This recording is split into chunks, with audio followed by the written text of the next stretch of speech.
Casual Magic has been brought to you by Cool Stuff Inc., where you can get cool stuff. Use the code CASUAL for 5% off your order. We're also sponsored by Quiver Time, makers of the Quiver and Bolt deck cases and other fine card-holding accessories. Use the code CASUAL on their site for 10% off your purchase. And by Architect, a deck hosting website that doesn't sell anything, but they like me and I like them, so kindly use them for all your deck list needs. Now, on to the show.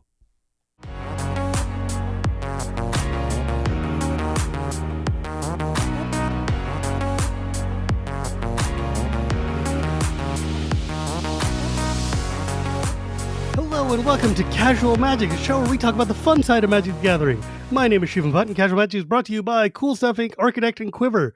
This is a very special episode of Casual Magic brought to you by the MTG Ambassador Program. And thanks to them, I got Ovidio Cartagena, who is the senior art director over at Wizard of the Coast, to come and talk about Lost Caverns of Ixalan. I'm super excited about this because this set looks sick. Thank you so much for joining me, Ovidio. I know we've talked for a while because I've wanted to have you on my show before. And I remember in Philadelphia, you were like, yeah, wait till Ixalan. And I'm like, oh, this could be sick. Okay. I've been hyping it, mate. Yeah, dude. And, everything I've seen about the set has been incredible. And as part of the Ambassador Program, we got product a little early. So I got to crack open my own little booster box here. Ooh, and so I've been looking at these cards and I'm like, oh my God.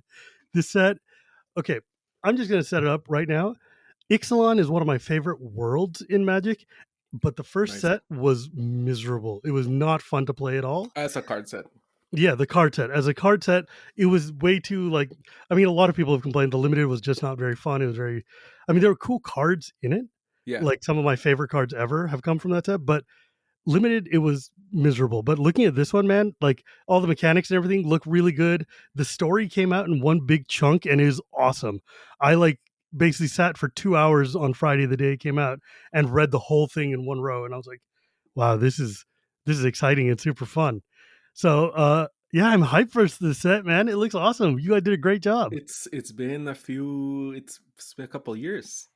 I've been waiting for a long time to show it to the world. I've been every time I went to some interview or to some convention, I would tell, Ixalan's gonna be it. It's gonna be lit. I promise. I promise you're gonna like it.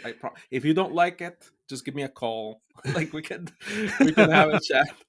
A funny story about the original Ixalan set. I created this Pioneer didn't exist back then, but me and my mates we're already playing Pioneer, like a Pioneer, because we decided from Theros on to here, that's the format that we're gonna play, because everything before that, there was a lot of stuff. Standard was a mixed bag. There were mixed levels of players in the group, and so one way for us to even it out was to cut it off at Theros and say from Theros to now. So it was just our own little group thing, but I created this Merfolk deck, dude. That was just it was beautiful. It was such a beautiful I did so much. What's the name of that fella who says creatures with counters can't be blocked? Creatures with counters can't be blocked? Yeah. It's a Merfolk. Oh, God. I don't remember the Merfolk, man. It's but that was great. Anyway, that card got me out of a lot of sticky situations. It still does on my commander, my Janara deck that I love. It's my favorite deck. Janara was my first commander. When I got introduced to commander, it was my first commander. Janara's maybe my third or something, but it's my biggest love. I love that card. It's great. Such a beautiful card, and the deck I made, because it's a slow build, and I even I wrote an article about it. It's a slow build, and over the years, anything that takes years, it just gets better and better, like a work of art. Just gets better and better. So that it's herald of something, that Merfolk. I always forget. Yes, I know what you're talking about. God, it's I can see it in my head. I can see the art for sure. The art, I'm not gonna forget. Oh, God damn it! What the hell? Okay, I'm gonna look. Oh yeah, Herald of Secret Streams. It's a Merfolk Warrior Yeah. 2/3, and it's creatures you control with +1/+1 counter to them can't be blocked. That's gross. Oh, mate. Yeah, it is gross. I dealt some serious commander damage in Barcelona thanks to that card. And you know what? I almost beat Jesper Icing. Oh wow, I his decks just are messed up, man. I just no, no, yes, pricing is just impossible to beat. I almost beat, and I said, "Oh, I forgot to put one counter. Can I put one more?" And he was like, "No, no, no, no, no, no. Do your attack right now because Jesper is like the most ungracious winner and loser at the same. Like he's super likable, but he's the most Oh yeah. ungracious. Like he's not like, oh yeah, do it, do it. Oh, there's no He takebacks with won't. him, man. He Nothing. will not. He'll cut it off. He's no, no, no, no. You need to be on your A game here. Like I brought it. I brought it. I suppose I wasn't enough of an A game because he ended up winning. But I can at least say that I almost beat him. That's awesome, man. He plays CDH level decks. His decks are very, very cutthroat. Oh yeah. But yeah, like my favorite card from the original Ixalan block was a Tender Shoot Dryad, which makes Oh a yeah. fungus on everybody's I love upkeep. that. It's beautiful art, beautiful card, and it's just so much fun to play. And Hmm. like the best land art in all of Magic, the old Woodland Stream, which was just like a garbage comes into play tap land. Hmm. But James Place did this gorgeous scene of a river going down through the jungle. It's stunning. I loved the way the Ixalan looked. I just did not like the way it played. So I'm Yeah. really excited to see where you guys go.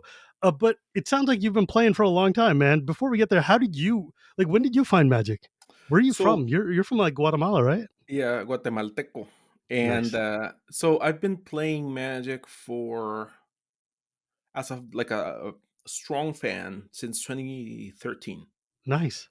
Since 2013, like collecting regularly, buying every pack, every like getting like I don't buy many packs anymore. Well, you don't need to. Yeah, I don't have to, but I still do, mate. Like there's you wouldn't believe it. Like I haven't found there's stuff I haven't found, so I still have to get it. And I started with New Phyrexia. Oh, You know, that's a set to start with. yeah, I started with New Phyrexia, but at the time the set that was out was Theros. You know what? I just Yeah. bought like this big you remember those intro packs that had like nickel bolas on it, and it Yes. had like the last three sets. So I started with New Phyrexia, quickly went into by that time it was like Born of the Gods or something like that. Mm. By the time I had wrapped my head around deck building and so on, and then I got it to Journey into Nyx is when I just threw my head into this game. What a set to learn with, man. Born of the Gods and Journey into Nyx are Beautiful. challenges.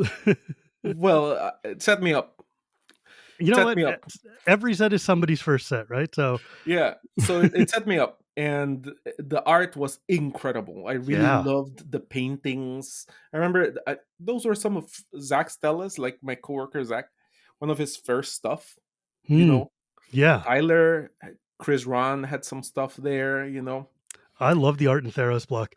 And like Jason Engel did a lot of really good ones. oh And yeah, um, I don't know, I just like I love the way like Prophet of Krufix looked with the wavy arms and I everything. And love the Prophet of Krufix. Yeah, yeah, it's like that's how it's beautiful, man. one of my Theros favorite is arts, the mm, Prophet of Krufix, was from that block by yeah, Nils. yeah, I love that card. I was so excited because I got the alt art for it, which was this stunning, beautiful piece of art, and then Commander banned it like a week later, and I was like, Hmm. "No, you jerks!" And now I know exactly why, and I'm like, "Okay, fine." But Well, yeah, so you know what the art I meant is Warden of Evil Sile. That's the oh, one I love. that card is gorgeous too. Yeah, I used to run Prophet of Krufix because I was probably thinking about the Genara. I used to run Prophet of Krufix there Mm. until I found out it was banned. Like it was nobody knew it was banned, so I was just like playing it, and and then someone was like, "What are you doing? What's that? What's that? What's that card there? That card's banned, man." It's I like, was like, did you ever think about the fact that this is completely busted and maybe you shouldn't be "Oh playing yeah, it? it's beautiful. It was beautiful while it lasted." Yeah, I mean, I had a Janara deck in 2011 and it had like prime time, it Hmm. had like all this broken, busted stuff in it, and then all that cards got banned, and I'm like, yeah, it's fine. It was like a first commander deck. It was still super fun. Yeah, but Um, yeah, I love that card. I don't, I can't use it. I yeah, love looking at it. I know. I You know. keep it in my binder and I stare at it. I'm like, this is beautiful. Where did you learn how to play? So I had a few points where I learned. The first time I played Magic the Gathering, I was a 19-year-old elementary professor. A elementary like a teacher? Yeah, yeah. Oh, yeah, that's the word. Yeah, Yeah. yeah. Like an elementary teacher. I was an art teacher. Oh, well, that makes 19 or sense. 20. I was maybe 20. That's very I young think to I be was a 20. teacher, man. Yeah. Um, I was Sounds already in awesome. college, and it was a private school. So one of my students was into Magic the Gathering, who actually Mm, wrote me recently. Like he's like, "Are you that's the amazing. same guy who taught me art?" I was like, "Yeah, mate. That's so cool. Yeah, it was fun." So he taught me to play the game. That was like my first in, Mm, and I loved the art. The art's where it got me. I was like, "How yeah. am I ever gonna paint like these people?" You know. Yeah. Same when I was in Journey into Nyx and then Tarkir. Oh Uh, my god. yeah, Tarkir block, mate. Oh, So good. hits hard. So I remember I was telling one of my friends, "Oh, but the arm is not correct here." I was being like snobby, and he was like, "You're just mad because that art is better than yours." I was like, "Shots fired." It's like, look, bro, they got printed, you didn't. So let's talk Yeah, about exactly. Yeah, yeah. He was, that. yeah, spilling the truth. Yeah, a little motivation, pushed me to get better. Yeah. But the thing is, though, you've gotten to paint a bunch of magic cards too. Yep. Like, Yeah, yeah. you actually did one of my favorite secret layers, which was the Oh yeah. birds one, right? Oh yeah. I didn't realize that until I was like, because I bought that and I've been using all of them, and they're like some of my favorites. Like, your Birds of Paradise is my Birds of Paradise. It's Oh really? gorgeous. Yeah, that's the one that I use on every deck I have. It's one of my favorites. I love that one. That painting was, yeah, it was my second magic card. Wow. The first one was Golgari Death Swarm for The Mystery the the Booster. the mystery booster one, the fakey. Yeah, that was my Wow. first one. It doesn't have an artist credit, right? But that was my very first. It was not only was it my very first one, it was the first Mystery Booster design card opened. It's the first opened.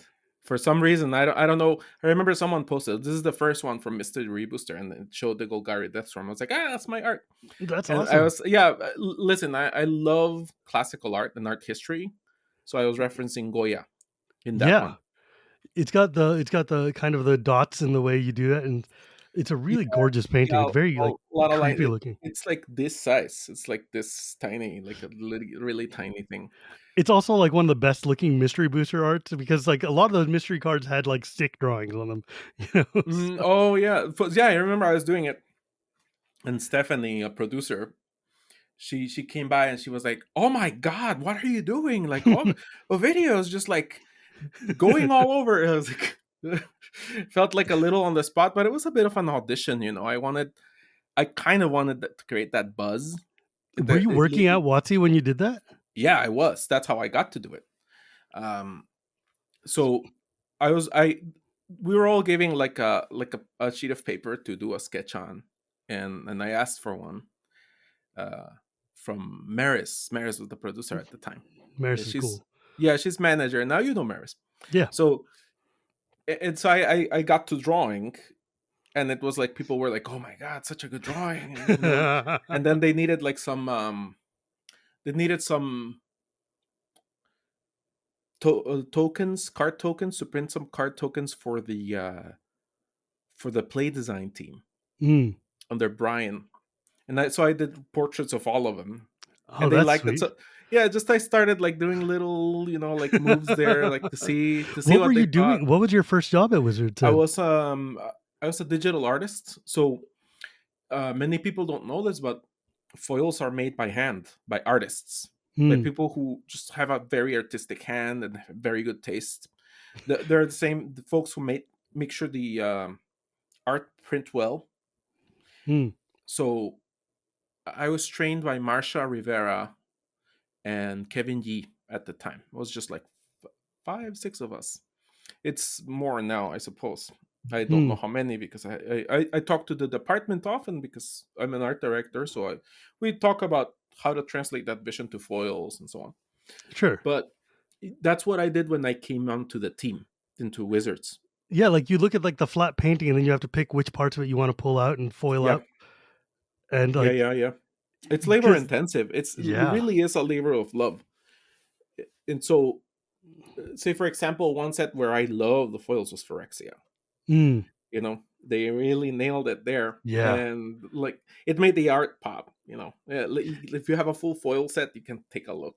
It's just It's very hard because like when you look at the foiling, you have to give these flat images depth, and you have to make it so that when the people look at them left and right, that it looks like something is living and coming. It looks pretty, yeah, yeah, right? You yeah, could yeah. just foil the front entirely, but that's not quite as like fun as I think my favorite foil was in M15. There's a called like Prismatic Ward or Prismatic something. Was Hmm. this lady with this shield and there's this rainbow coming off, and the foiling on it just makes the light glitter. And I was like, this is a card Oh where yeah, getting the normal version just is not worth your time. This is gorgeous. the, these are very talented people, and also like very detail oriented. They have a great eye. They catch Mm. stuff that sometimes as an AD you miss. Like you can't catch it all. It's hard. So sometimes they catch stuff you missed as an AD. Mm. So that team is great, and I got along well there. And then I moved on to art direction, and then I went on to do. I started with stuff for Arena, and at the same time I was doing the first thing I did was the Godzilla cards for Korea, Mm. and I think after that Tom Jenkott approached me after I had said, "Oh, if you do birds, please, please, please, sir, I'll come over. Can you get me some birds?" And so, so he was like, "Okay, mate. Like you want because I had some bird. I'm a classical painter, so I know how to Yeah. do traditional and whatever." Mm. And he told me, "Okay, listen, it's gonna be kind of Audubon style. It has to look like Yeah. ornithological society." All right, sure. And I got Birds of Paradise. I was very excited. I was so excited I decided to learn a new medium, which was gouache at the time. So that the Birds of Paradise that you see is my first gouache painting. Wow. It's so pretty, man. It looks exactly like it comes out one of those birds catalogs from like Yeah, the the 1950s technique or lends 60s. It's just it got this it gorgeous shine to it. it lends itself to that, right? Yeah. Uh, what was I gonna say about that? Well, the other The one you had gouache was Dovescape out of there. Dovescape. Yeah, that's actually I actually like that better. Mm. I actually like that art better. But you know what happens when you're an artist, when you do magic cards is your favorite art, if it's not paired with a great card, it's not gonna get a lot of traction. It's Right. just the way of things, right? You're illustrating game mechanics, and you're Yeah. you're you're just trying to come up with something. Sometimes the image just speaks to you, and some artists, I suppose, some artists have like the foresight or the coldness to say, but this is not a commander. I'm not gonna throw There are myself definitely in artists here. I know who are like, I know this card's mechanics are going to be very important or big, so this card is going to get the effort, and these cards are going to be limited fodder, so I'm not going to put as much power into them or like So art effort into it. And I'm like, I'll that's tell you one thing reasonable, I though: guess. the mechanics are not final when I commission stuff. Mm. So you just got to pray that your card is good. When we commission stuff, the mechanics aren't final sometimes. So Mm. sometimes they are, sometimes they're not. That's why I normally don't share that, right? Like I'm just Yeah. like I just make sure that the brief has the main beats Right. of the mechanics. Uh, Yeah, but you know if I it's going to be a legendary character or something, Oh, right? of So it's like, course, yeah. If it's gonna be a legend, it's gonna be a legend because yeah, it has its own stipulations, its own right. template, and whatever. But I'm the type who is going to get trapped by an image and the power of composition, the power of palette, and some anatomical kink or quirk Speaking of or which, little detail. can I ask you about the probably my favorite art by you, which is on a card that's more or less unplayable, Hedge Witch's Mask, which is that Oh, woman with that beautiful ram skull on her face or yeah, whatever it yeah, is. yeah. What It's do you want just to know? it's such a gorgeous piece. Like orange is my favorite color, and this Oh, thing's got really? like all these beautiful oranges and these lights and the candles, and her Hmm. expression is so pretty, and it's such a like just it's like a horrifying idea of this delighted woman wearing this mask, and I'm like, The it's scary such a mask. yeah, it's so pretty. I just So love that art. Yeah. the skull is a coyote skull. Mm. I just like the coyote, the shape of the coyote skull. It's I've painted it a few times. I've drawn a coyote skull a few times. Like, how do you know a set is mine? Yeah, it has eyes on it, and it might have coyotes hidden. So, if you take a look at Phyrexia, like there's the eyes of the progress engine, Yeah. right? The progress engine has like eye stalks everywhere, and Yeah, they're it's in the friggin' roof and everything. horrifying. Yeah, yeah, yeah, yeah. I always ask for that. And with the old tech, their symbol has an eye in the center, and the set symbol for LCI has that little eye. It's based on the old tech sign. Yeah, I love that set symbol. I love it a lot. Yeah. It is it's one of my favorite set symbols just because of how it reminds me of the olden days of Magic when the set symbols were really evocative and really flavorful and really just Mm. felt like something. And this one's like it feels like it's sitting next to like Legends or Arabian Nights or something. It's like you know where this set symbol Oh, is from. interesting. Yeah, And it it gives just you it's like a like vintage. yeah, it's of a place. I love that. I think it looks Zach really, told really me that cool. Zach told me that when he saw Zach Stella, we're both ADs and we just talk about each other's work all the time and we share ideas. And this time he was my Dino consultant. He was just like he sits close to me at work. So I just turned to him and say, "Hey, dude, take a look at this dino. What about the neck? What do you think of the the tail?" And just asking him about anatomical details or the species that I should benchmark. And he's really got it down. Like he has some dino love, you know. He kept it going through childhood and adulthood.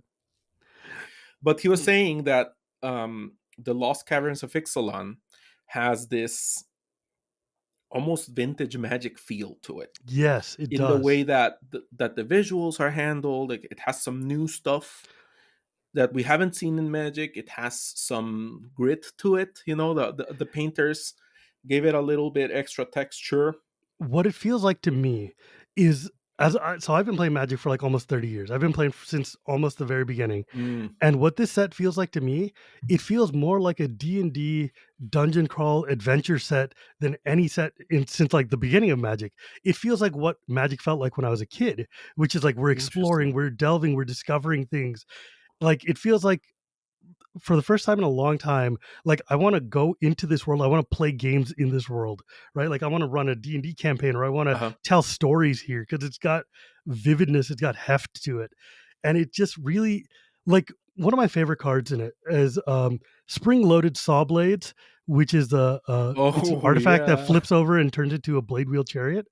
yeah. And because I love the idea of you're this adventurer, you go deep into this dungeon, you find this trap, and you set it off, and you turn it into a car, and then you're driving down, keep going. And I'm like, this is such a cool, vivid image, and such a D&D thing to do. And Wayne Reynolds is doing the artwork. He did D&D art for like 20 years or something. Yeah. So it just has in that memory association for me of just like this is what I was like when I was 18, 20 years old, man. It's awesome.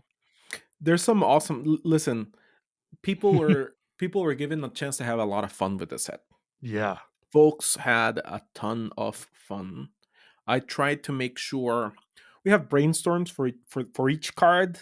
We have like a short discussion, you know, like about what's gonna be awesome. That's imagine like a 5-10 minute discussion for who knows how many cards, you know. So Okay, so I let's tried to make sure. Sorry, I was gonna no, say I go tried ahead. to Go ahead. make You sure first. that each session, I tried to make sure that we had fun. That to me, every time I lead discussions, every time I I have a brainstorm. If we're going to talk about budgets or schedules, yeah, keep it serious. If you're going to talk about creativity, if you want a warm atmosphere, crack some jokes, have Mm. some inside jokes. Like you know, like at the start today, we were talking. I was like, "Oh, hey, how you doing, mate?" Like I was just kind of joking around. It's like it's helpful icebreaker stuff, and I think you and I have had like rapport across the cons. Yeah. We've been able to chat and so on. And in brainstorming sessions, I want that because I want people to feel like they can propose ideas, like they can bring Like more their personal congenial. interests. Yeah, congenial. And the other thing is that, listen, every creative, like I work with many creatives, art directors, artists. I work with writers.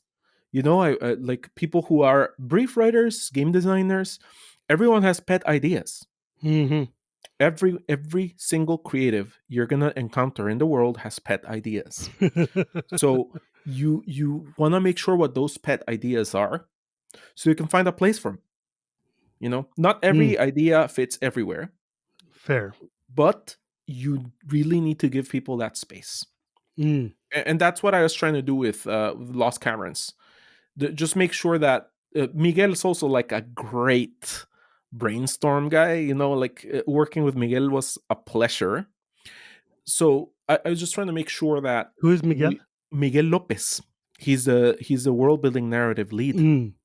right? So Miguel is a bridge between game design and art, and the It's like fella who's I know leading. that, but the audience might not. So we got to be Yeah, to yeah. make sure. And Miguel is leading um the story as well. So Miguel picks writers, or he helps pick writers, and some story beats. We talk together like about what the story cards are gonna be, like the story Mm. spotlights. And some, like, listen, there's details that get lost, and there's some awesome stuff that he had to cut from the world guide because it's getting very long. You know, it's He but also wrote the side story for this Lost Caverns, the oh yeah. Sahili story. He wrote it. hmm Yeah. I read one of them for the audiobook. There's gonna be Oh, an audiobook version. oh, that's So awesome. yeah, like they're gonna put out, I suppose, like some YouTube link, or Yeah. yeah, something where we read the story. I read episode 4, where Nice. where they actually find the Oltic. It was That very was really exciting. cool. Yeah, yeah, Like yeah. And I got to give each one their own pronunciation and so on. Yeah. that's a secret. Like give the guy who knows how to say this the story with all the words in it so that we can properly hear it and figure it out. But the idea of Ixalan being a world inside a world hmm is one of my favorite tropes in fantasy. It's hmm one of my tropes from like when I was a kid. There's a D&D world called Mystara, which was called the known world. It's basically the same thing. It's like inside of a globe, there's a sun inside and there's a whole planet adventuring. And hmm I just love that. But like you don't see it very often. So when it was here, I was like, this is the coolest thing ever. I'm so excited. So I love the way you guys explored it, and I love the way it ended up. It just looks so cool. I'm glad So you like it. Yeah. yeah, What were you gonna ask? I was going to ask, did you work on the first Ixalan? No, I didn't. I didn't work at Wizards until 2018, end of Oh, 2018, like December 2018. wow, that's very recent comparatively. Yeah, So, what was your reaction to Ixalan as a fan then? I loved it. I collected it. I was telling who was I telling today? Uh, I was saying that it was the first set where I saved some money. I couldn't afford much, but Mm, I bought myself a bunch of boxes. Like nice. bunch of just so I could just collect every card. I loved it. There was one piece by Victor Adame Yes. where you can really see the indigenous faces. Like you can see the, like, the features really well. Victor is just an amazing artist. I So love him. He's one of my favorites. Uh, yeah, we have a really good friendship. He's a really cool guy. he was one of the concept artists for the Lost That's Caverns of awesome. Ixalan. Yeah. So I Uh, wanted to bring him along. He was like, "Well, I really don't. I really don't consider myself a concept artist. Yes, come in. Véngase, véngase, mijo." I just wanted him to show up, and he gave. I think he raised the bar. He gave us some very authentic ideas. Just like any push, you can't use everything, but he gave us some yeah. very authentic stuff. He gave us some awesome motifing, and he designed the angels, for example. I Yeah. was talking to Light Humphreys, just chatting on Twitter, that I previewed the art for Resplendent Angel, Uh, and I said, "Oh, these angels on Ixalan are based on the resplendent Quetzal."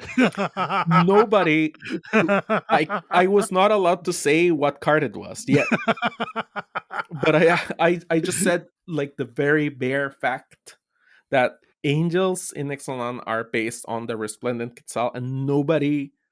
Oh yeah, sure. Yeah, angels resplendent Quetzal. Yeah, I Well, get it.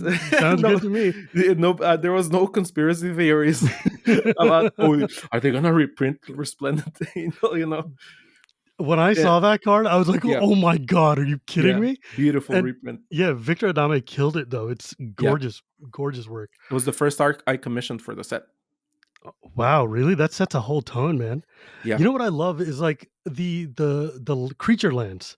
The 5 creature lands that come out, Oh they yeah, all like what I realized today when I was just staring them is that you can see the outline of the animal in the nature there itself.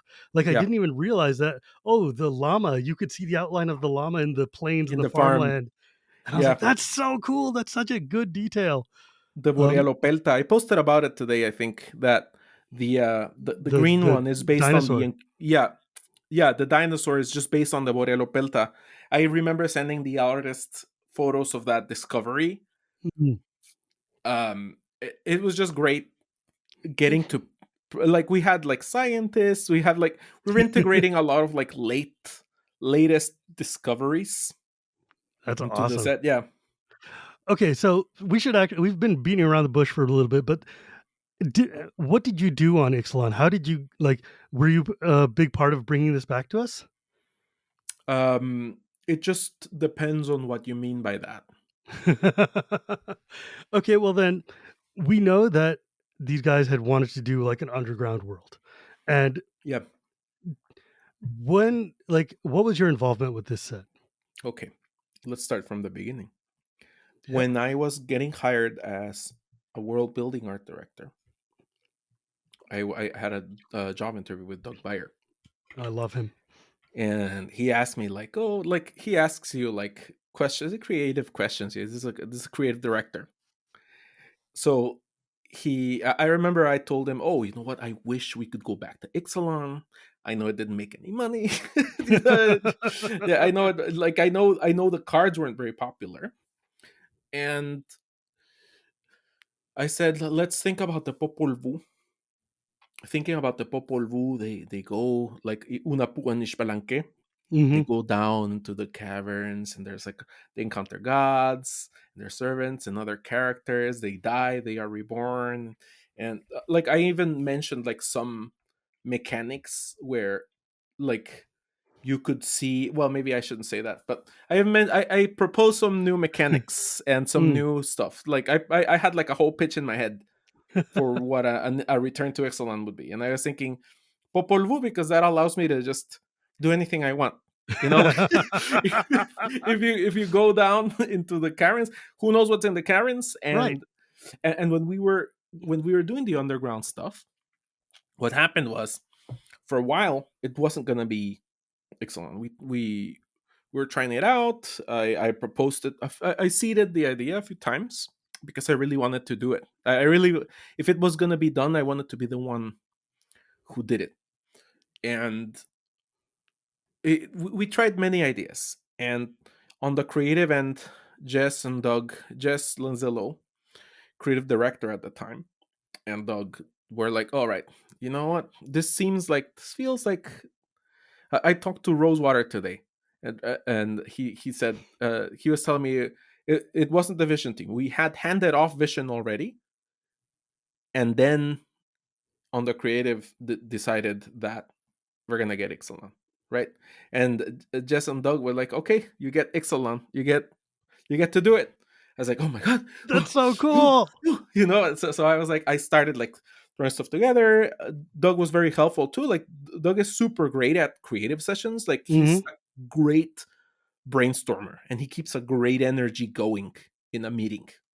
And that's sort of what I'm trying to emulate Emulate. when I run. Yeah, when I run a brainstorm, I try to do it kind of like him. I have my own personality, my own take on things, Mm. but I want to replicate that like engagement from every participant. So incredibly, I had hired everyone, I think, before everyone for the concept art, before I knew it was going to be Ixalan, because I hired Mm. people like long time in advance. So we ended up doing the set. I I can tell you right now, like, I really wanted to have a hand in almost everything I could. I wanted to make sure that the set was authentic, that it was powerful, beautiful, colorful. Uh, I'm really confident it would be very hard to get the results we did without the life experience that I brought on, that Miguel brought on, that Victor brought on. Yeah. There's the team. The we are soaked in that culture, right? We were born to it. Yeah. Like I eat it every day, you know. So we wanted to bring that. We had we put ourselves in a position of extreme respect for each other and for the source material. And as I was talking to Miguel today, saying, you and I, we not only did we want to make a great set, we wanted to set a bar for any Latino based fantasy. Yeah, you We completely wanted, did, man. yeah, we wanted to make something that no one's seen before. We wanted to honor our ancestors and our relatives and and the places we love. That is a tall order, and you have to be firing on all cylinders all the time. It was very exhausting. It was very challenging, but it came And you about. had a pre-existing thing you had to deal with too. It's like it's not like Ixalan was coming out of nowhere, right? You have to Yeah, adapt it to what's still there. but it was the underground, Mm. right? Like, So yeah, and so I you got remember, more yeah, freedom. early on, I was like, I want to see every card, or every card but one, or like, if possible, I don't want to see the surface. I want to see all the new stuff, like. And the new stuff we created was a ton of stuff. We could do a couple of sets with this. Mm. So the new stuff we created, like, creatively, it's a ton of cultures and motifings and ruins. There's so many things to, like, there's so many threads to catch to in the story. Miguel did such a great job there. So it was just deep and powerful I and love seeing a reference fun. to cenotes, for instance. Like I love cenotes. Cenotes. Oh my Cenotes god. is the first that I asked for. I asked for Yeah. cenotes. Yeah. I wanted, like, let me see. There's some stuff. As I said, like, we talked about cards, but like the market. Did you see the Sholo, the Yeah. dog, just Yeah. like stealing a piece of arm, Yeah. running through the market? That's a very It's on the familiar card scene. mischievous pup. Yeah. Yeah. Very familiar scene. You go to the market, there's noise, there's life, there's food, there's color, there's scent, You know there's a what? lot of crafts. And yeah, go ahead. The thing is, like, I looked at that art and you know what I saw? I was like, I wish Kaladesh had looked like this. I want this. I want that to be a little monkey running around stealing things the way they do when I go back home. That's what I want. Like this set just felt of a place so heavily. It felt of it felt of lived place. And there's so few, like, especially for folks like us who are, minorities in this culture, we don't get to see these kind of lived scenes. Like, I remember when Kaladesh came out and I was in PAX and I was talking to Jeremy Jarvis, who's art director at the time. They were having a big panel, and I was like, "Man, you've got all this beautiful artwork and stuff, but it doesn't feel like anything from there." And he's like, "We didn't want to, offend anybody or any sensibilities, so we just used some jewelry and some like tapestries, and then made our own world out of it." I'm like, Mm-hmm. "That's worse." Because now you're taking Mm-hmm. our clothes and putting it on wallpaper somewhere and not representing us at all.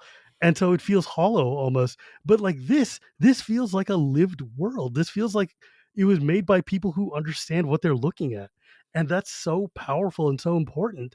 And it gives me a lot of hope for where Magic will go. Mm-hmm. Because if you can do this for Ixalan, a set that like nobody even liked, people loved the world and the story that Allison did was incredible.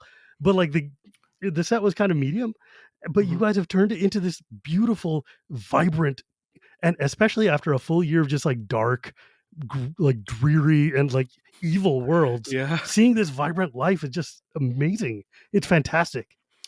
We leaned into Latino America, right? Mm. We really leaned into. Have you ever heard that song by Calle 13, Latino America?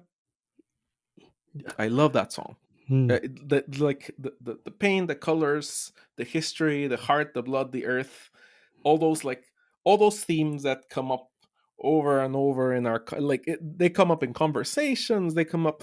I was talking to my friend Luis Diego from Guatemala. He came to visit recently, and we were talking about meaning and symbols and history and the relation we have with the Mm. past and how we connected with what's being done now. Like you see some of the booster fund treatments, and they're like Oh contemporary yeah. contemporary urban Latin American art, right? Yes. So Luis Diego and I were talking about that back and forth that you have conceptually. To us, it's very common. Mm.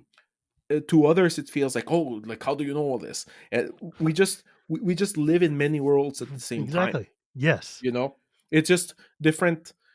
We're pulling from different clouds of knowing, right? Like different concepts and ideas, and the cosmogony that permeates our existence, even our language, overlaps with English and with the United States because we're close, and because their systems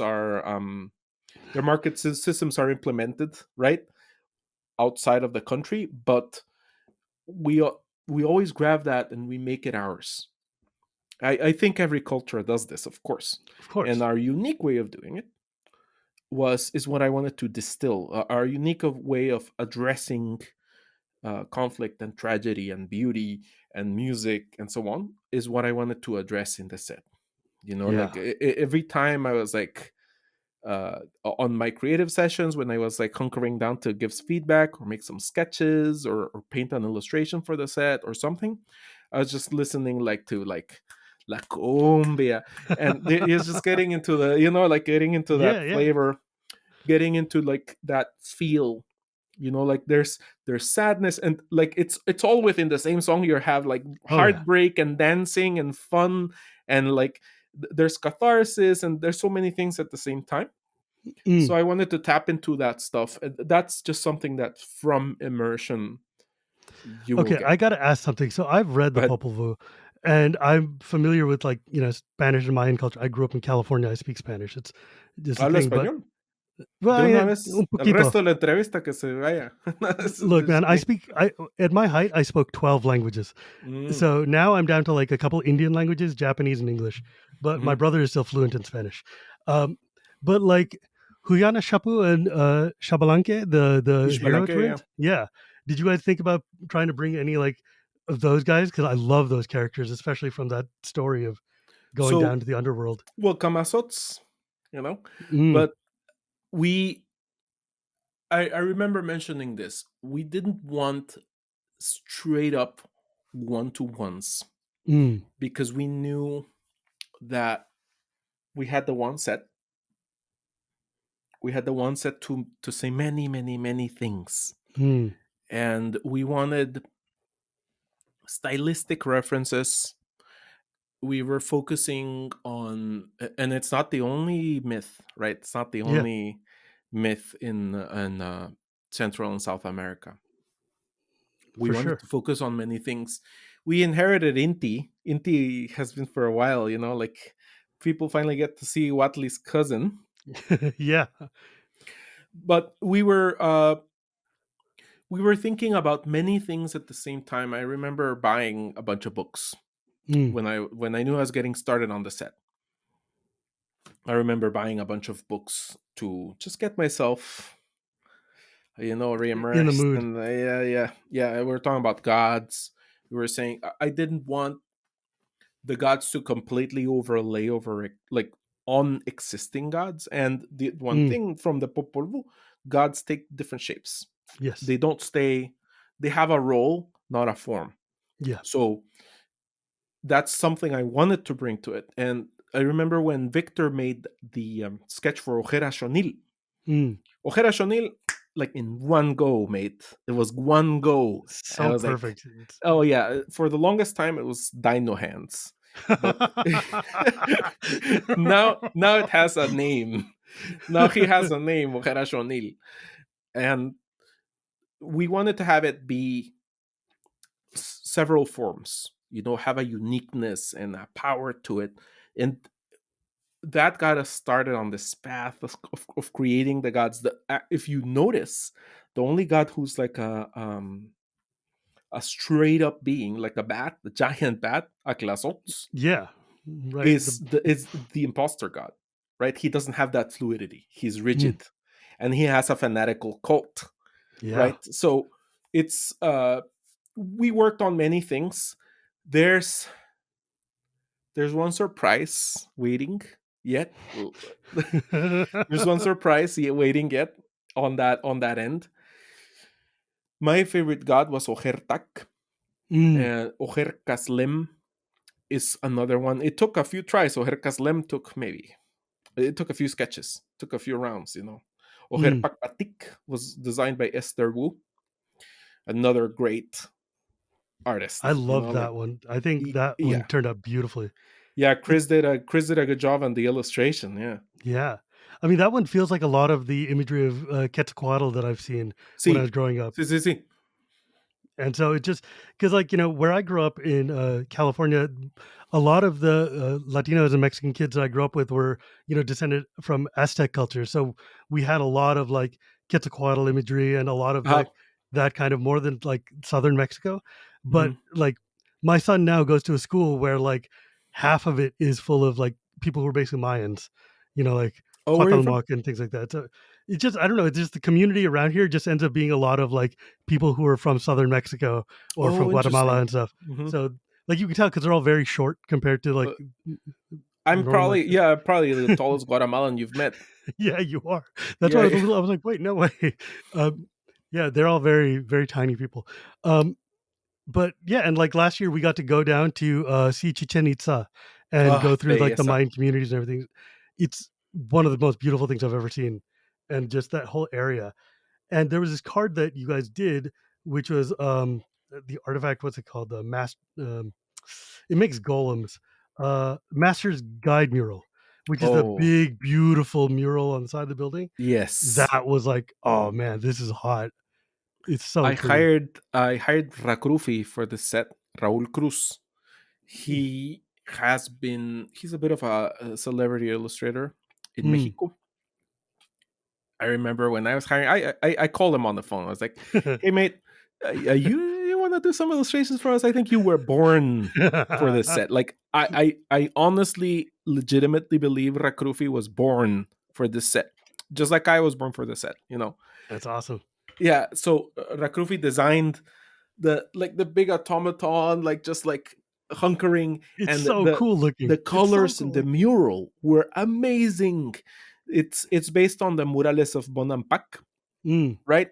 So it was just, as I said, we're basing things. If you see the temple of Aklasots, right? It's based Yeah. on Kopang, Yeah. but it's got like something I asked for was this, like the hands like this doing this.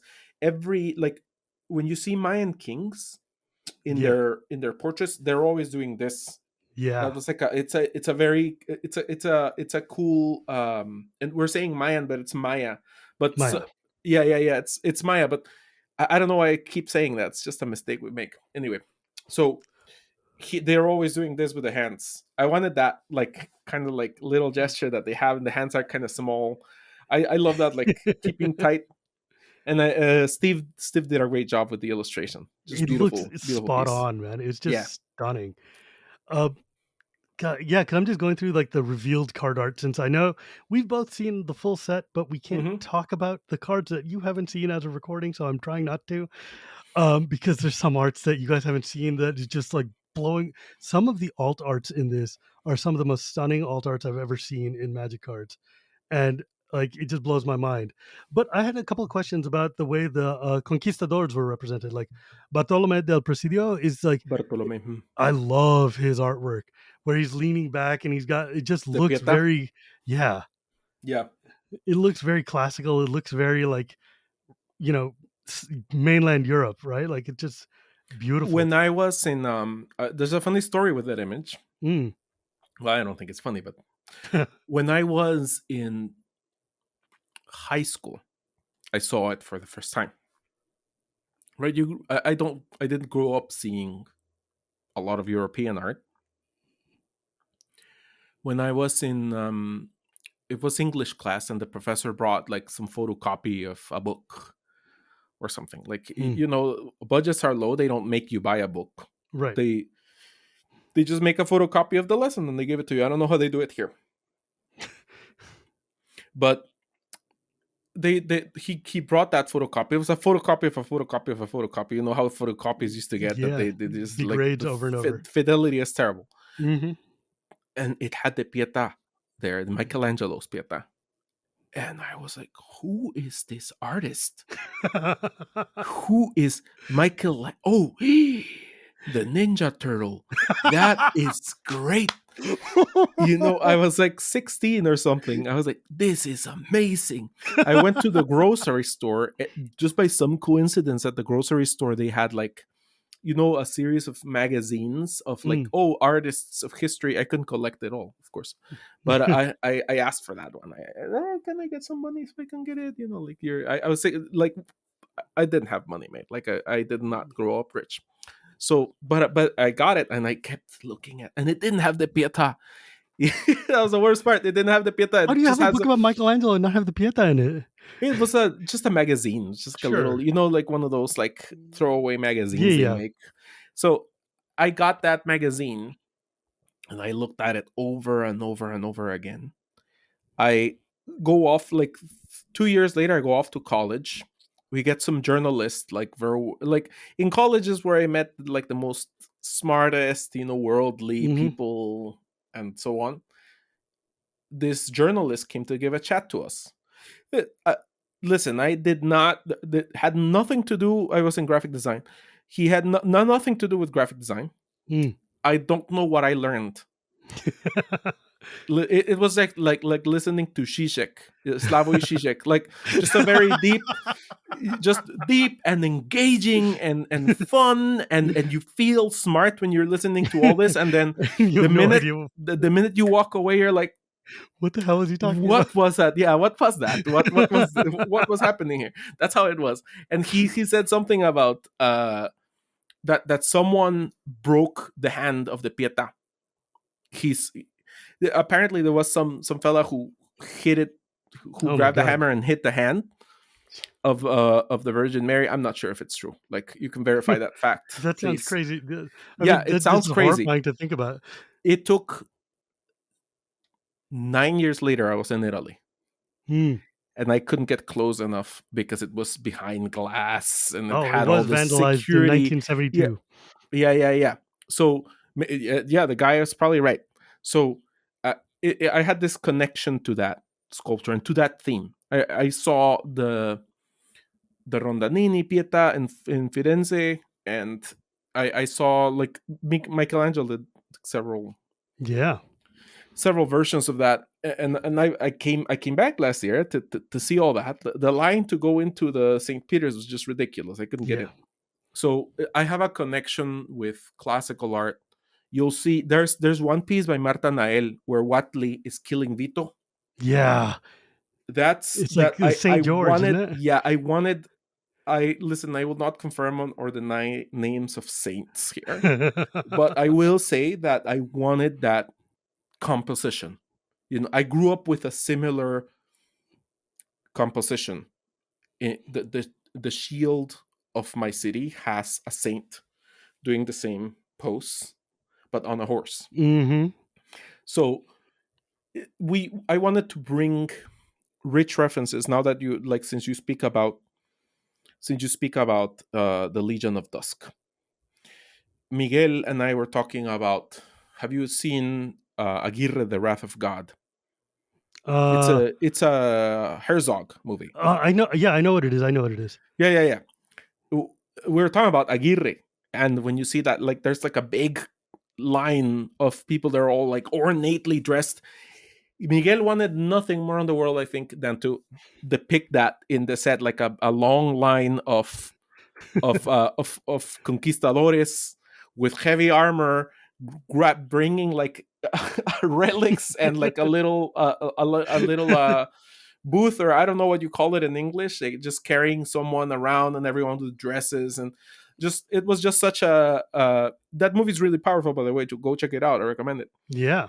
Uh, so we're pulling from many things, and both Miguel and I are big fans of cinema.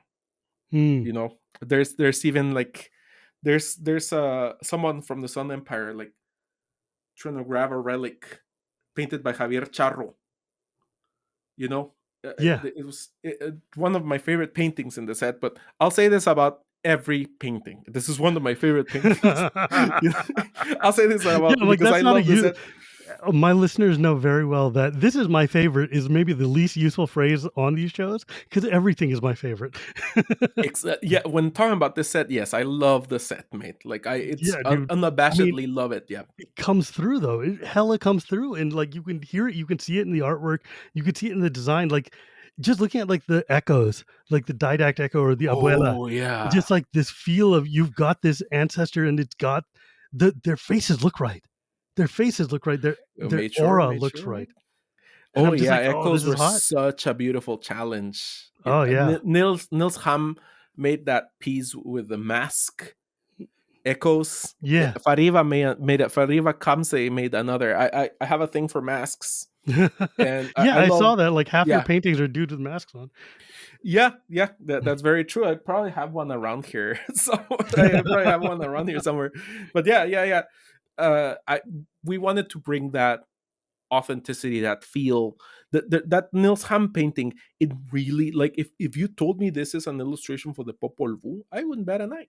Yeah, You know, stunning. I'd be like, I take a closer look, see where those masks are from. You know, but but I'd be like, this is amazing. Even Zach, I remember for Christmas, or was it for my birthday or something, he brought like a Popol Vuh, like an illustrated Popol Oh, Vuh that's for me awesome. when I had just done Ixalan. It was such a nice thing, very endearing.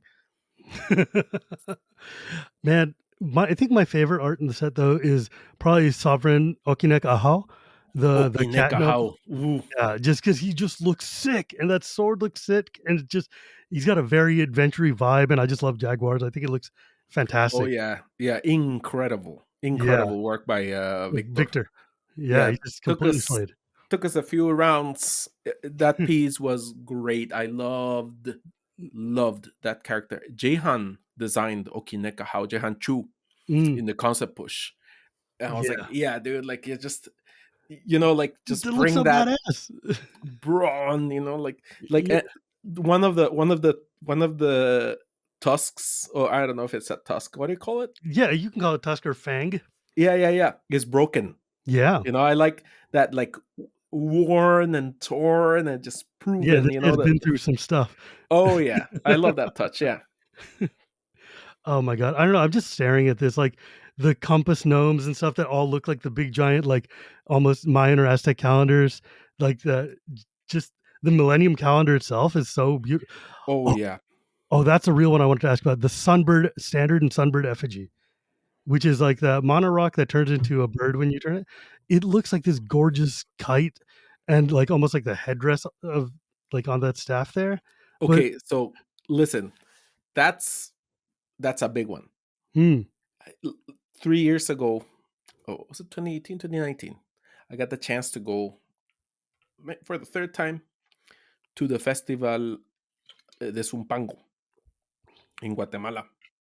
There's this festival where people spend almost a whole year designing and creating kites that are giant. They can be 6 feet, they can be 60 feet tall. And there's it's this huge festival.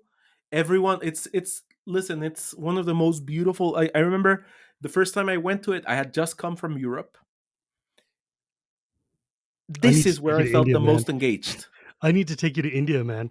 In February, every year there's this festival called Uttaran in my state of Gujarat, Hmm. which is literally the kite festival. Where so my city, the city of Baroda that my family's from, all the buildings are jammed together and the all roofs are like patios almost, and you can jump from building to building to building. They're all Hmm. connected and there's walls. It's almost like a city path. You can just go from That's the ceiling. beautiful. And everybody's got stacks of kites made out of thin tissue paper with like these little like, cheap wood and everything. And the kite string is made out of like a really sharp cord that's been dipped in glass and paint. So when you're flying your kites up there and your friends are flying their kites, you're trying to wing your kite around theirs Oh, and to just snap like backwards to it's just like catch a their little kites. battle. Yeah, we do that Yeah, too. it's combat kites and it's incredible. And like all these kites end up looking exactly like this effigy did, which is why I was just like, oh my god, that is a cultural reference I know. And I was like, So oh, the this is people of hot. Sumpango have gone to India to show off those kites. So maybe they went to your city. I Yeah, don't I'm know sure it's like, where they went there, but but that's awesome. it was based on that the Sumpango festival, because they have these like they just come up with these works of art. That I met so many geniuses there. Like the artists are amazing, and some of the kites just fall apart when you're flying them, and they Yeah, like that. yeah. It's a cool thing because it's part of the experience, you know. It's a So it's temporal. It's not meant to be forever, but it's meant to be yeah, a piece of beauty right now. it's a different approach from the extremely individualized, self-important art we make here on this side, you know, like the Yeah. fine arts. Listen, we can have a whole podcast just about painting and art and the fine arts and public art Anytime and you so on, want, like man. Anytime you want. yeah, we can have a whole thing about that. But yeah, I was thinking about that, and I remember I sent it to Aldo, and I told Aldo, listen mate, this is something that I really love from my country. So you have freedom, like just design without limits. Aldo added like a little Mexico touch, you know. Aldo's Mexicano.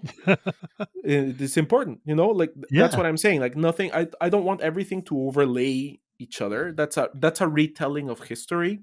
Mm, We're doing a fantasy set. We want to stimulate people's imaginations. We want to inspire people to make new things. We want folks to see this and want to go seek where we were inspired, right? Like we exactly. drew from a very deep and colorful well. We want people who see the set to do the same. Go look for that well, you know, and show us what you can do with it. You know, like that approach, that beauty. You were inspired, right? Like you want to see something like that for Kaladesh, or for something Oh like my that's god, I that's Indian desperately want inspired. this for Kaddish. Are you kidding?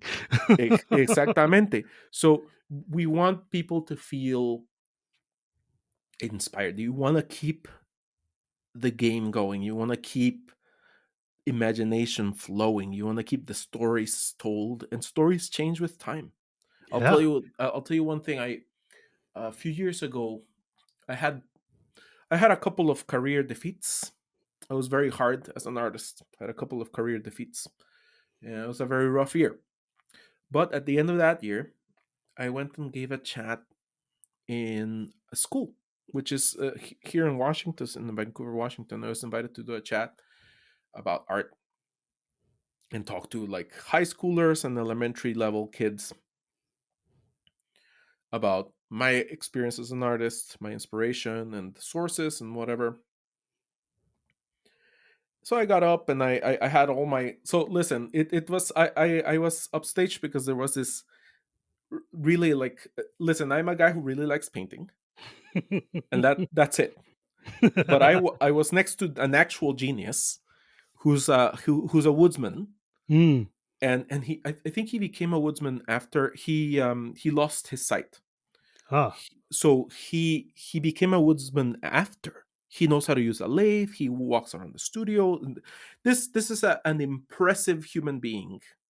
And so we both spoke about our experiences as artists, right? And like the challenges we've had in life, and what's inspired us. And so the kids obviously felt attracted to him and asked him a lot of questions, because this is a great man you have here. Like, this is a great, like a legit genius who has a lot of ideas and a lot of depth and whatever.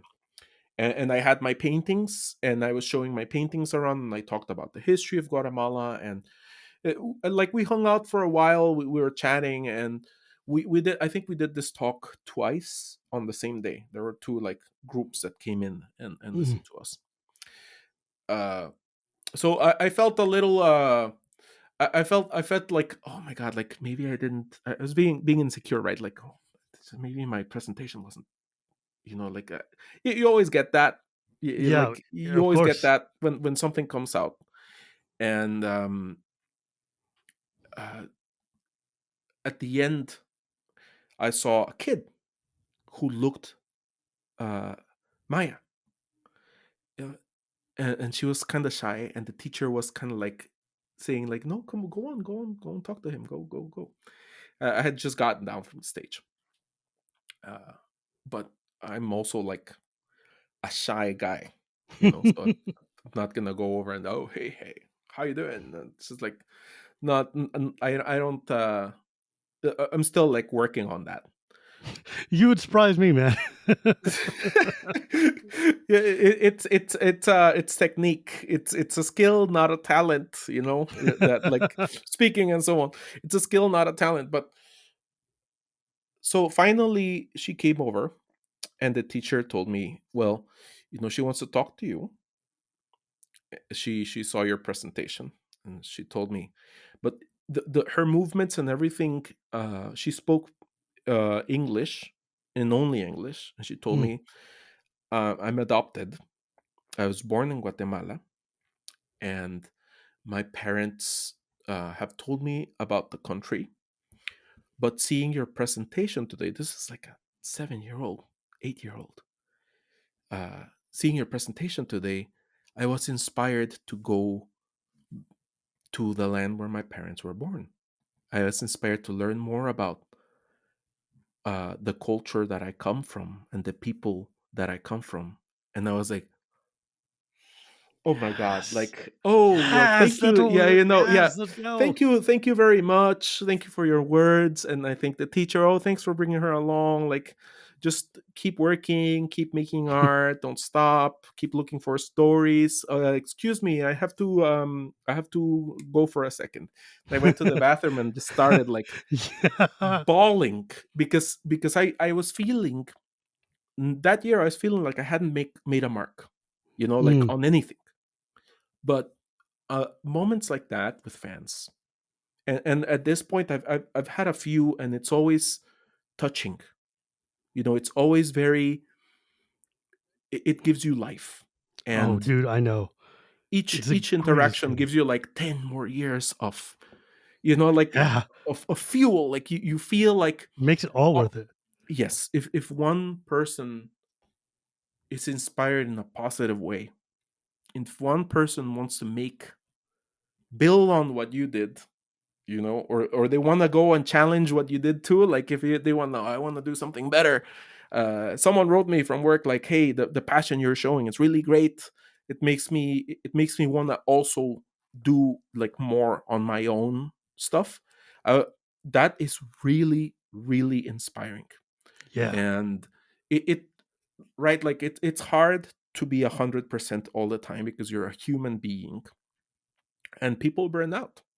There's Mm. a lot of things to manage. People have a house, people have a mortgage, people have investments, people have sickness. People have, like, there's a lot of things that you have to take care of in life.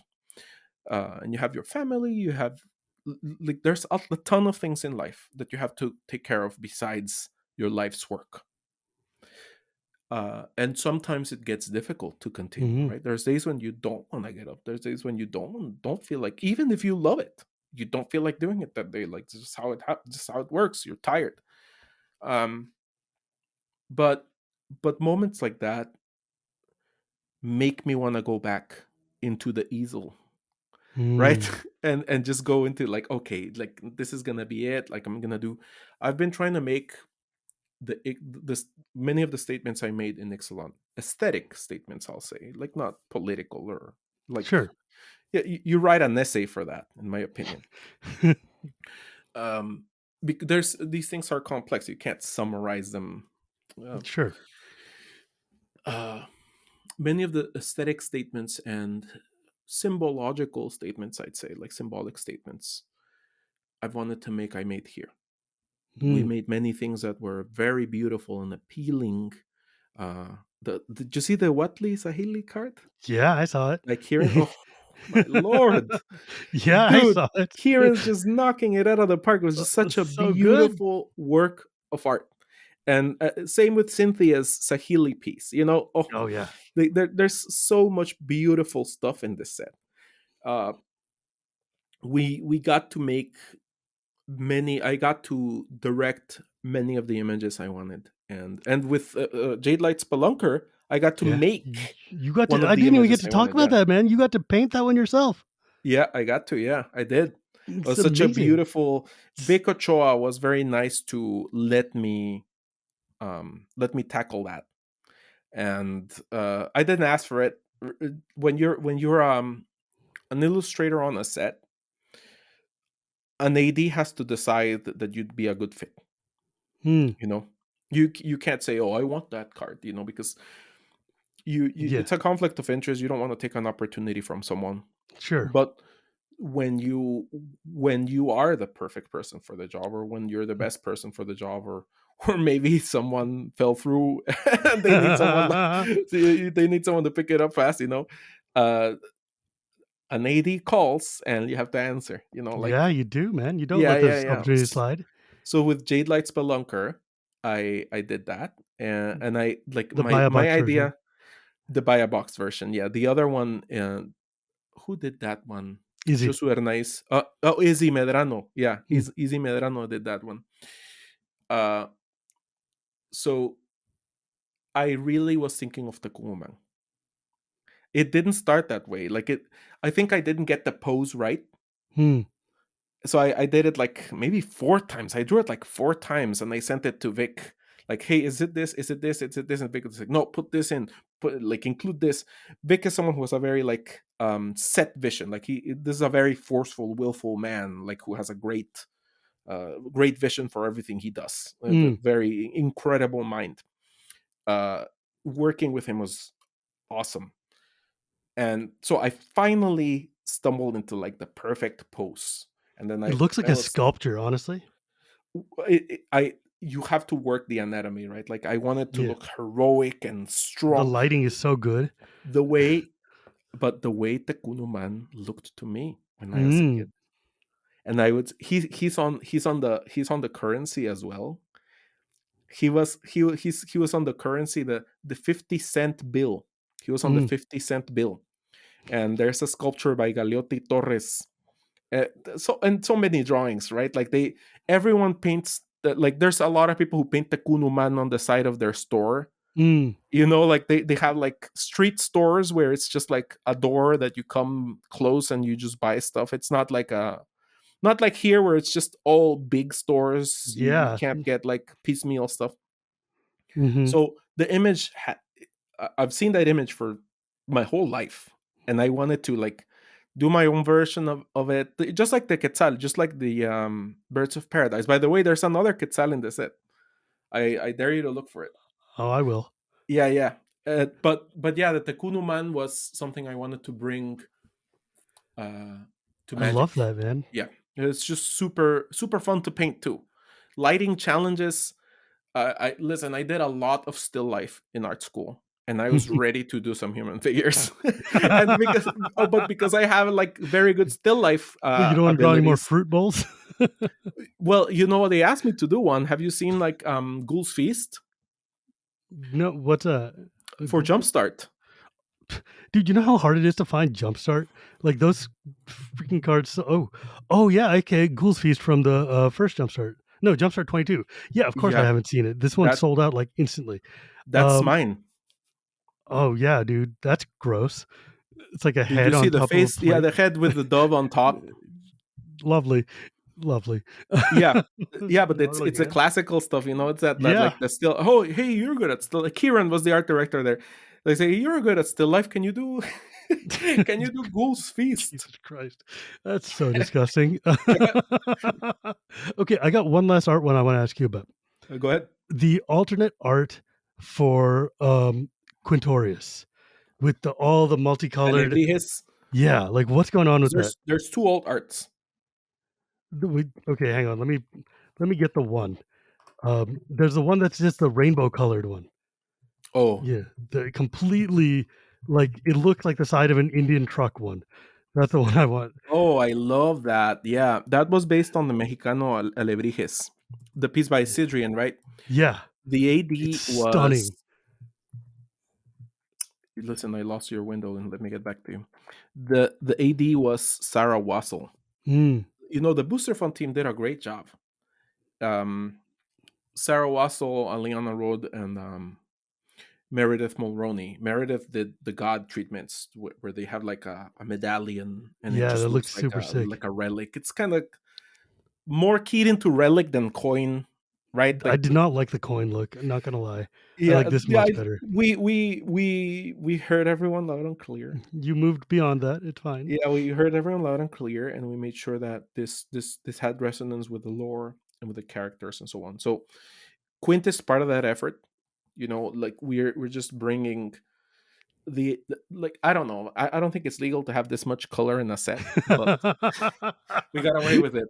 It is the least it's the most Magic card that feels like a fan art in the best kind of way. Like this Mhm. is the sort of thing that Magic would not have allowed you to do before, but like some enterprising fan would have just gone crazy with, and it's absolutely mind blowing to look at. I love this one. The details are just so vibrant. Like I don't know. I think like all the booster fund treatments have been stunning. All the like the art just tell. I mean, and I know we've been talking a lot about like the cultural representation and all that, but Yep. like even the pirate ships look sick. Like the Oh, pirates look amazing. The dinosaurs look the amazing. indomitable. Dude, Yeah, the belligerent on the the side of a belligerent. waterfall Yeah, going down. I love that. yeah. I I don't know. love the I belligerent. think you Yeah, killed it. I think you absolutely killed it with this set. and yeah, like I really have to mention um Deborah Garcia, Don Murin, Molly Smith, Michael Thomas, who also commissioned art for the set, Vic Ochoa, who commissioned the promo from me, but he also did the Jurassic Park stuff. Mm, These are incredible people. They did amazing work. They were doing their best, and I really appreciate the effort and the openness everyone had. People, when people had a question, they would come and ask, hey, so what do you think of this? Like how do you view it? And when I had a comment, they were very open. You know, like I people when I lead a set, I give people autonomy and authority. You don't want to undermine anyone. You want to empower people. mm, But everyone was very open to the vision that Miguel and I wanted to set forth. There's a consistency throughout the set that just really speaks to what has moved us and inspired us. yeah. It's and it's a testament to Wizards now because I don't think the Wizards of 10, 15 years ago would have let you get away with this. I think they would have given you like one or two cards to get cultural in, and Mm, then the rest of it would have kind of been more magic-y. But this feels like they finally were like, okay, you know what? You have an idea and a vision and a concrete understanding of what you want to do. Go ham. And it comes through, and the card designs support that in a way that's like there's a unity in these cards that you don't see very often in Magic. And that's, I think, what's been exciting to people so much is that even the people who just like, I just care about the cards, not the art, are sitting there going like, man, these card mechanics are, the stories are being told mhm. through the artwork in a way that's just really vibrant and really living. I don't know. I think this is just a triumph. It's a fantastic set. Thank you very much. Yeah, like I think it's a sign of the times too. Yeah, I mean, I hope this is. Fan base has changed, times have changed, ideas have changed. There's a lot of stuff we're doing now. There's many initiatives we owe a lot of what we're doing. There's many trailblazers on the political end, on the law end, Mm, on publishing and in articles. Like we're benefiting from a lot of hard work activists have done, yes. a lot of work that some politicians that some politicians have done. We're benefiting from the work of many journalists as well, and we're building on that, and we're taking the opportunity to throw these ideas out into the world, and these images, that is my currency, right? The Mm. symbolic image, and make it as powerful and resonant and beautiful, and because it's a game, as fun as we can. I'm just sad that we didn't get a soul ring that looks like the symbol of the Oltec. Like, I feel like that wheel with the spikes and stuff would have been such a perfect soul ring, but maybe someday, maybe in a secret layer, we can get that. We definitely can. I think it would be hot, man. I would run it in a heartbeat. Um, yeah, man, I just got to say, like, it's refreshing to see this because I remember the first time you and I met in, I think it was Philly, and you were telling me, it's like, look, man, when folks who look like us are inside making the sets, we're going to make the sets feel like us. And then it becomes more welcoming, it becomes more open. Magic is a global game. It's not just a game for the Americas or for Europe or for Japan. It is for all these markets, all these worlds. And giving the players a chance to see themselves in the game is one of the most powerful things you can do. Yeah. And I said that with, like, when Kaladesh came out, it was like a big deal for me. That I'm like, I've never seen myself in a card. And freaking Lord of the Rings had a farmer that is literally my face. I don't know how that happened, but Really? yeah, the East Oh, Farthing Farmer, if you look at it, it looks really? exactly like me. It is like somebody took a Listen, picture of me and painted it. I don't believe it, but like, it's wild. are you But absolutely sure about this? I don't, I believe it is, but I don't think it is. The artist I had know told what me she card. didn't. Yeah, I know what card you're talking about. Yeah. East Farthing Farmer. I'm not going to lie. That was my set too. Remember? Oh, was it? Yeah, Well, I was the lead for Lord of the Rings, mate. man, you broke some ground with that one too. Yeah, Uh, I was the lead for Lord of the Rings. In Minneapolis. Did we talk in Minneapolis? Did you go we to did briefly. Minneapolis? I Yeah. talked to some people who were like thanking us Yeah. for the work we I did know on Lord of the Rings. a bunch of my black friends are like, this is what we wanted, man. This is hot. Yeah, yeah, yeah. They loved And I don't know, I Aragorn. think They the loved set is gorgeous, man. yeah, Lord of the Rings. It was fresh. It was beautiful. I love how it came out. I agree. Um, anyways, Ovidio, thank you so much for joining me. This has been Thank a you, Shivam. phenomenal talk. Yeah, I'm great really, chatting really with you. grateful for your time. And thank you to the Magic Ambassadors Program for letting me be able to have this chat. Uh, I see you, Diana. I appreciate it. Anyways, if folks wanted to find you or ask you any questions or anything like that, where could they go? Well, I'm on Twitter as my name, Ovidio Cartagena. I have a website. You don't get to And sell prints anymore, do you? no, Because I now you don't. work inside. I get a lot of questions. I got a lot of questions. So some people, like, if you catch me or something, I'll sign a card for you. I'm not gonna charge. You don't bring me 500 cards. I'm not gonna sign 500. Don't even bring me 20. I'm not gonna sign 20. But if you have one card or two cards, I'm happy to sign. I'm Next happy time to we meet chat. up, my Birds of Paradise is right there, buddy. Bring it. Anyways, you can find me at Get Up Where Your Gears. You can find this show at Cool Stuff Inc. every Tuesday or at YouTube every Tuesday, thanks to my editor, EK. You can also find me on my other two shows, Shivam Wheeler Love Magic or The Chronicles of Dragonlance. And remember, my friends, it's not magic without the gathering, and we'll see you next time.